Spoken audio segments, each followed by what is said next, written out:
بسم اللہ الرحمن الرحیم نحمدہ ونصلی ونسلم علی رسول الکریم بسم اللہ الرحمن الرحیم۔ ہم آپ کی خدمت میں حاضر ہیں ہفتہ وار پروگرام رشد القرآن کے ساتھ۔ آج ہم آپ کو بتائیں گے قرآن کریم کی جو صورتیں ہیں مکی اور مدنی صورتیں، ان کے بارے میں کچھ خاص چیزیں ہم آپ کو بتائیں گے انشاءاللہ تعالی، جن کے سننے سے آپ کو بہت زیادہ فائدہ ہوگا۔ حضور نبی کریم صلی اللہ تعالی علیہ وآلہ وسلم جب مکہ شریف میں تھے تو آپ کے مد مقابل مشرکین تھے جو بتوں کی پوجا کرتے تھے، جن کے عقائد دربار توحید کے بارے میں، اللہ تعالیٰ کی توحید کے بارے میں نہایت خراب تھے۔ اس لیے مکہ شریف کے اندر جو صورتیں نازل ہوئیں ان میں ان مشرکین مکہ کے غلط خیالات جو تھے اللہ تبارک و تعالیٰ کی توحید کے بارے میں، ان کی تردید کی گئی، اس لیے کہ وہ اپنے بتوں کے بارے میں یہ نظریہ رکھتے تھے کہ یہ علم غیب بھی جانتے ہیں، یہ تصرف بھی کرتے ہیں، ان کے پاس اختیارات بھی ہیں، یہ مشکل کشائی بھی کرتے ہیں اور ان سے ہم مدد بھی مانگتے ہیں۔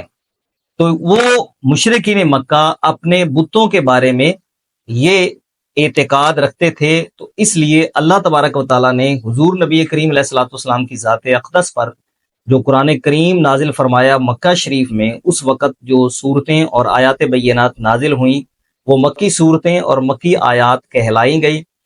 تو ان آیات بینات میں مکی صورتوں میں اللہ تبارک و تعالیٰ نے یہ ساری چیزیں صرف اپنے لیے ثابت کیں اور بتوں سے ان کی تردید فرمائی کہ بت نہ تو کوئی اختیار رکھتے ہیں، نہ کسی کی مدد کر سکتے ہیں، نہ وہ علم غیب جانتے ہیں، نہ وہ تصرف کر سکتے ہیں۔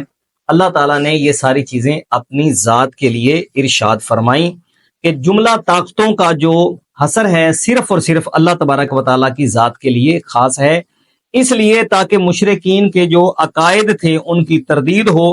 مکی صورتوں میں چونکہ اللہ تبارک و تعالیٰ کی توحید کا بیان کیا گیا ہے، اس لیے حضور علیہ الصلوۃ والسلام کی ذات سے ان چیزوں کی نفی کی گئی اور حضور علیہ الصلوۃ والسلام کو فرمایا گیا کہ آپ فرمائیں کہ یہ ساری چیزیں میں اپنے طور پہ نہیں جانتا۔ اب ہم آتے ہیں ان صورتوں کی طرف جو مدینہ شریف میں نازل ہوئیں، جن کو مدنی صورتیں کہا گیا۔ ان آیات بینات میں یا مدنی صورتوں میں اللہ تعالیٰ نے یہ ساری چیزیں اپنے محبوب پاک علیہ الصلوۃ والسلام کے لیے بیان فرمائی اور حضور علیہ الصلوۃ والسلام کو یہ سارے اختیارات بھی دیے، علم غیب بھی عطا فرمایا۔ تو ہمارا جو عقیدہ ہے وہ یہ ہے کہ حضور علیہ الصلوۃ والسلام اللہ کی عطا سے علم غیب بھی جانتے ہیں، مدد بھی کرتے ہیں، مشکل کشائی بھی فرماتے ہیں، سرکار علیہ الصلوۃ والسلام کا حکم بھی چلتا ہے اور حضور علیہ الصلوۃ والسلام کے پاس اختیارات بھی ہیں۔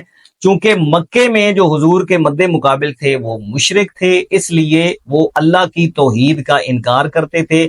مکہ شریف کے اندر جو صورتیں نازل کی گئیں ان کے اندر اللہ کی توحید پر زور دیا گیا، جو وہ چیزیں اپنے بتوں کے لیے ثابت کرتے تھے بتوں کے متعلق ساری چیزوں کی تردید کی گئی، بلکہ حضور علیہ الصلوۃ والسلام کو بھی یہ حکم دیا گیا کہ آپ بھی اپنے متعلق یہی فرمائیں کہ میں اللہ کا بھیجا ہوا رسول ہونے کے باوجود ذاتی طور پہ یہ چیزیں نہیں جانتا۔ اس کی بہت ساری مثالیں قرآن کریم کے اندر موجود ہیں، جیسے لیس لک من الامر شیء، اسی طرح وَلَوْ كُنْتُ أَعْلَمُ الْغَيْبَ لَاسْتَكْثَرْتُ مِنَ الْخَيْرِ، اسی طرح قُلْ لَا أَقُولُ لَكُمْ عِنْدِي خَزَائِنُ اللَّهِ وَلَا أَعْلَمُ الْغَيْبَ۔ یہ ساری مثالیں یہاں پر موجود ہیں۔ اب ہم آتے ہیں ان صورتوں کی طرف جو مدینہ شریف میں نازل ہوئیں، جن کو مدنی صورتیں کہا گیا۔ مکتوں کے اندر اللہ کی توحید کا زیادہ بیان کیا گیا، اس لیے کہ مکی صورتیں جب بیان کی گئیں تو مد مقابل مشرکین مکہ تھے جو اللہ تعالیٰ کی توحید کا انکار کرنے والے تھے، اور مدنی صورتیں جب نازل کی گئیں تو اس وقت جو حضور علیہ الصلوۃ والسلام کے مخاطب تھے، یعنی جن سے حضور مخاطب تھے، وہ یہود و نصارہ تھے، اہل کتاب تھے۔ وہ اللہ تعالیٰ کی توحید کے منکر تو نہیں تھے، لیکن حضور علیہ الصلوۃ والسلام کی عظمت اور رسالت کے منکر تھے۔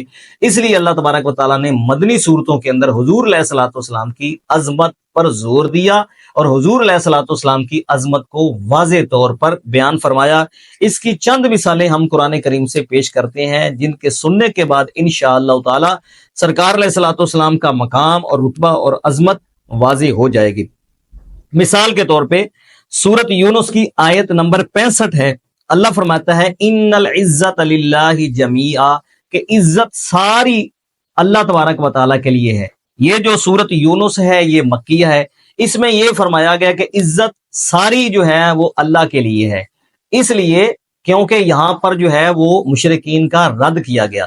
اب جو سورت منافقون کی ہم ایک آیت پڑھتے ہیں، سورت منافقون یہ مدنیہ ہے، اس کے اندر فرمایا گیا للہ العزت ولرسولہ وللمؤمنین ولکن المنافقین لا یعلمون.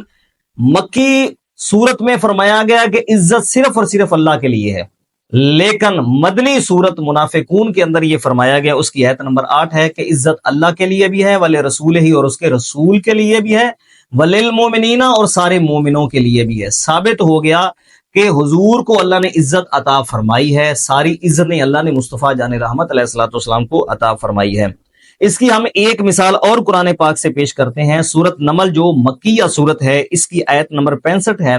اللہ فرماتا ہے قُلْ لَا يَعْلَمُ مَنْ فِي السَّمَاوَاتِ وَالْأَرْضِ الْغَيْبَ إِلَّا اللَّهُ کہ اے محبوب پاک علیہ الصلوۃ والسلام آپ فرمائیں کہ زمینوں آسمانوں کے غیب اللہ کے سوا کوئی نہیں جانتا. یہ مکی صورت ہے. یہاں پر مقابلے میں چونکہ مشرک تھے اس لیے فرمایا گیا کہ اللہ کے علاوہ اور کوئی غیب نہیں جانتا. اب ہم ایک صورت مدنی پیش کرتے ہیں، آل عمران کی آیت نمبر 179 ہے. سورت آل عمران مدنیہ صورت ہے. اللہ فرماتا ہے وما کان اللہ لیطلعکم علی الغیب ولکن اللہ یجتبی من رسلہ من یشاء. اس میں فرمایا گیا کہ اللہ عام بندوں کو تو غیب نہیں بتاتا، لیکن رسولوں میں سے جس کو چاہتا ہے ان کو غیب پر اطلاع دے دیتا ہے. مکی صورت میں کہا گیا کہ اللہ کے علاوہ کوئی غیب نہیں جانتا، اور مدنی صورت میں بتا دیا گیا کہ اللہ اپنے رسولوں کو غیب عطا فرما دیتا ہے. اسی طرح ہم ایک اور آیت پیش کرتے ہیں، سورت ہود یہ مکیہ ہے، اس کی آیت نمبر 123 ہے. اللہ فرماتا ہے وَإِلَيْهِ يَرْجِعُ الْأَمْرُ كُلُّهُ اللہ ہی کی طرف سارے امر لوٹتے ہیں، اللہ ہی کا حکم چلتا ہے، کل امر سارے معاملات اللہ ہی کے سپرد ہیں. اب اس آیت کریمہ میں یہ معلوم ہوتا ہے کہ اللہ کے علاوہ کسی کا حکم نہیں چل سکتا. لیکن جب ہم سورت مدنی احزاب سورت پڑھتے ہیں جو کہ مدنی سورت ہے، اس کی آیت نمبر 26 پڑھتے ہیں تو اللہ فرماتا ہے وَمَا كَانَ اللَّهُ لِمُؤْمِنٍ وَلَا مُؤْمِنَةٍ إِذَا قَضَى اللَّهُ وَرَسُولُهُ أَمْرًا أَن يَكُونَ لَهُمُ الْخِيَرَةُ مِنْ أَمْرِهِمْ کہ کسی مومن مرد اور کسی مومن عورت کو یہ اختیار نہیں ہے اذا قضى اللہ ورسولہ امرا کہ جب اللہ اور اس کا رسول کسی معاملے کا فیصلہ فرما لے. مکی صورت جو کہ صورت ہود ہے، اس کی آیت نمبر 123 میں فرمایا گیا کہ سارا حکم اللہ ہی کا ہے. لیکن صورت احزاب کی آیت نمبر 36 جو مدنی صورت ہے، اس میں فرمایا گیا کہ اذا قضى اللہ ورسولہ امرا جب اللہ فیصلہ فرما لے اور اس کا رسول فیصلہ فرما لے. تو اس کی اور بہت ساری مثالیں موجود ہیں، وہ آیات بینات جن میں یہ کہا گیا کہ حضور غیب نہیں جانتے، حضور کے پاس اختیار نہیں ہے، حضور مشکل کشائی نہیں فرماتے، وہ مکی صورتیں ہیں. اور مدنی صورتوں کے اندر ان ساری چیزوں کا حضور علیہ الصلوۃ والسلام کے لیے ثبوت جو ہے وہ بیان فرمایا گیا کہ حضور کو علم غیب بھی عطا کر دیا گیا ہے، حضور کو اختیار بھی ہے. انما ولیکم اللہ ورسولہ اللہ اور اس کا رسول جو ہیں یہ تمہارے مددگار بھی ہیں. اللہ تعالیٰ کی بارگاہ میں دعا ہے کہ ہمیں مکی اور مدنی آیات بینات کو سمجھنے کی توفیق عطا فرمائے. اگر بندہ سمجھ لے تو عظمت مصطفیٰ صلی اللہ تعالیٰ علیہ وسلم جو ہے وہ روز روشن کی طرح واضح اور عیاں ہو جاتی ہے. آمین.